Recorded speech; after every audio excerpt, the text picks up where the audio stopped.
Buenas. Bueno, voy a arrancar con mi presentación y esto es una charla de una historia de amor. Mi historia de amor con las ideas de la libertad. Y tiene 3 capítulos, porque en la medida que uno va estudiando y va profundizando en esto, el romance va surgiendo de distintas maneras. Lo primero que me enamoró del capitalismo y la libertad, básicamente fue que es una máquina de sacar gente de la pobreza, que es la máquina de la prosperidad, que es la máquina del bienestar.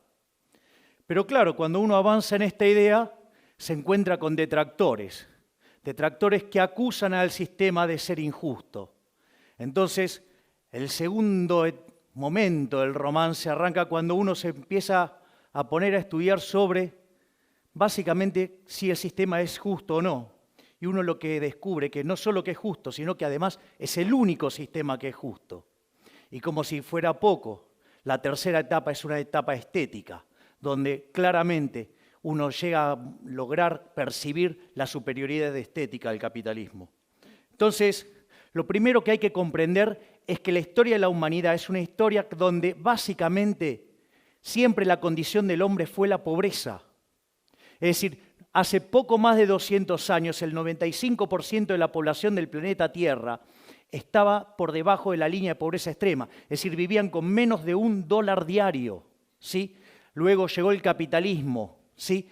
Y ahora, digamos, en un mundo que tiene 7 veces más de personas, porque hemos superado los 7.250 millones de habitantes, ¿sí? Hoy las personas debajo de la línea extrema es menos del 5%. La contracara a esto es un aumento fenomenal de la productividad. Si uno toma la historia desde el año 0 hasta el año 2000, el PBI per cápita se multiplicó por 12,9 veces. Sin embargo, en los años que van entre el 0 y el 1800, solamente subió 40%, todo concentrado justo después del descubrimiento de América. ¿Hasta qué? Hasta que llegó el capitalismo, sí, que generó la revolución industrial, y a partir de ahí, sí, el PBI se multiplicó por más de 9 veces. Es decir, y lo otro que se percibe es una fuerte aceleración del crecimiento en el mundo. Fíjense que entre el 0 y el 1800 el mundo crecía a una tasa del 0,02% en términos per cápita. Durante el siglo XIX se acelera casi 33 veces al saltar a 0,65. En los primeros 50 años del siglo XX se creció al 1,06. En la segunda parte al 2,1 y hoy el mundo crece al 3%. ¿Qué significa esto? Una explosión de crecimiento, una aceleración fenomenal de crecimiento. Es más, si ustedes consideran que las cuentas nacionales subestiman prácticamente 1,15 el crecimiento, hoy el mundo estaría creciendo cerca del 4,15%, ¿sí?, per cápita. Eso significa que a lo largo de 100 años vamos a estar multiplicando el PBI per cápita por 60 veces. Es decir, que en un siglo, ¿sí?, vamos a estar logrando 4,6 veces más de lo que logramos en toda la historia de la humanidad. Y eso se manifiesta ¿en qué? En el ritmo al cual, digamos, se duplica el PBI per cápita. Digamos, originalmente se tardaba 3.466 años, después en el siglo XIX ese número cayó a casi 107, después a 65-74 en la primera parte del siglo XX, en la segunda 33-35 y ahora 23,45. ¿Sí? Entonces, ¿dónde está la lógica de esto? ¿Qué es lo que sostiene toda esta magia? La libertad, es el modelo de la libertad. Es decir, aquellos países que son más libres, crecen más que el doble de aquellos que son reprimidos. ¿Sí? ¿Y cuál es la consecuencia? Que aquellos que son más libres tienen un PBI per cápita casi 8 veces más grande que el PBI per cápita de los países reprimidos.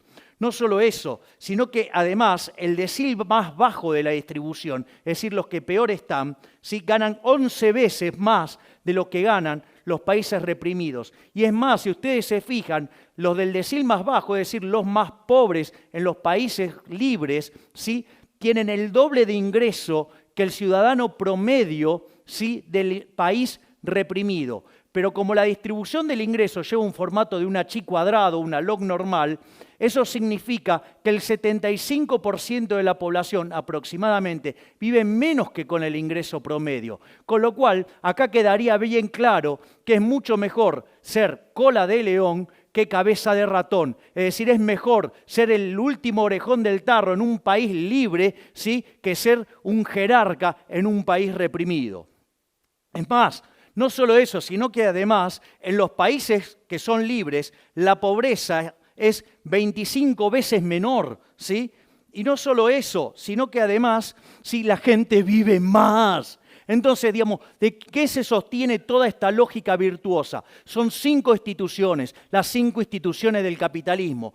Y estas van combinadas, por ejemplo, la propiedad privada con los mercados libres. Es decir, ustedes no pueden hacer transacciones voluntarias si no son dueños de los bienes que están transando. Y como consecuencia, es muy importante que no haya intervención del Estado, porque cuando supongan ustedes, sí, podrían ser dueños nominalmente de algo, pero el Estado le dice cómo usarlo, cómo disponer de ello, a qué precios, eso ya dejaría, sí, de ser libre. Por lo tanto, los precios no estarían cumpliendo la función que tendrían que cumplir porque no tendrían sentido. Entonces, digamos, es muy importante la propiedad privada para que sean ustedes los que intercambian lo que está en juego, ¿sí? Y que lo hagan libremente. ¿Por qué? Porque eso va a registrar un precio y eso va a ser una señal que se va a transmitir al sistema y el resto de los agentes de la economía se van a coordinar respecto a ese precio. Y ahí viene la tercera institución del capitalismo, que es la competencia. Es decir, que haya libre entrada y salida. ¿Para qué? Para que los recursos se puedan reasignar entre aquellos sectores donde el precio señala que ahí hay escasez y que hay problemas por resolver, ¿sí? Y como si todo esto fuera poco, aparecen 2 instituciones más, ¿sí? Una es la que tiene que ver con la división del trabajo. Lejos de esa falacia del hombre de paja que se le acusa al capitalismo que nos quiere de todos iguales, no. Es decir, gracias a Dios somos todos distintos, somos todos desiguales y eso permite que cada uno nos especialicemos en aquello que somos relativamente mejores, algo como que se conoce como la ley de asociación de Ricardo, ¿sí? Eso permite, ¿sí?, que cada uno de nosotros nos especialicemos, ¿sí?, y nos veamos obligados a lo que es la quinta institución del capitalismo, que es la cooperación social. Ustedes no pueden ser exitosos en el capitalismo sin servir al prójimo con bienes de calidad a un mejor precio. Es decir, ustedes podrían odiar al otro. Sin embargo, como su progreso económico y su bienestar material, sí, depende sustancialmente de que su producto sea elegido por el otro, lo tienen que tratar bien aunque lo odien. Es decir, como decía Bastiat, donde entra el comercio, no entran las balas. Por eso, digamos, no tiene sentido esa estupidez de la teoría del derrame. No hay derrame. Desafío al que quiera, ¿sí?, donde la literatura liberal habla del derrame. Jamás hablamos de esto. Porque, a ver, a Steve Jobs, ¿sí?, no se le derramaba nada. Digamos, a Bill Gates no se le derramaba nada. Ni ellos tampoco fueron un derrame de IBM. Digamos, el que gana plata no se le derrama nada. Es decir, acá se basa todo en cooperación social y ustedes solamente pueden triunfar satisfaciendo las preferencias del prójimo. Entonces, pero me vienen después con los nórdicos. No, porque el socialismo de los nórdicos. A ver, vamos a ver qué es de los nórdicos. Por ejemplo, miren estos muchachos. Posición en Doing Business. Miren todo lo bien que están los nórdicos en Doing Business. Miren lo bien que están los nórdicos en libertad económica. Miren dónde están los nórdicos en materia de mercado laboral desregulado. Y miren dónde están los nórdicos en respeto de los derechos de propiedad. Es decir, de socialismo creo que le quedaron solamente los altos impuestos, los cuales además lo empezaron a bajar sustancialmente, por ejemplo, después de que quebraron a fines de los 80. Es decir, que de socialismo solo tiene el nombre, porque en realidad son más pro mercado de lo que la gente se cree.